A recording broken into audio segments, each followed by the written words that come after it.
In this video for the Beacon Hill Dollhouse construction, I'm going to go over section P for single windows. This also includes the double window construction. First, the parts of the windows are removed and prepared. In this case, I chose to do the pre-assembly of the window sash and trim before any of the painting. The notches of the sash pieces are aligned to create a stair-step sandwich. I made adjustments to create a uniform reveal of the assembly, and clothespins were used to keep the assembly in place while the glue was drying. Next, the pieces were primed, then painted in semi-gloss white. The double window parts were also finished in the same manner. I chose to add a bevel detail to the plastic silkscreen window panes.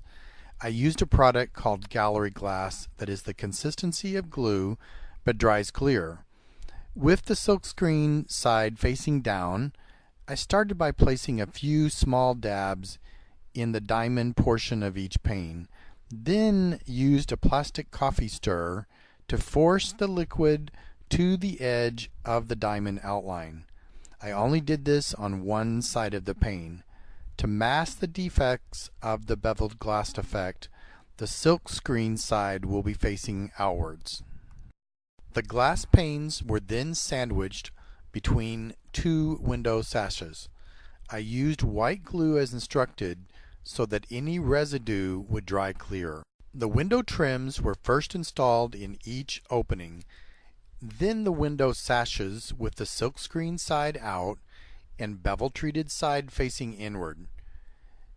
Next to be installed were the exterior trim. I saved the interior trim pieces that were later installed after painting and wallpaper was completed on the interior. Thanks for watching.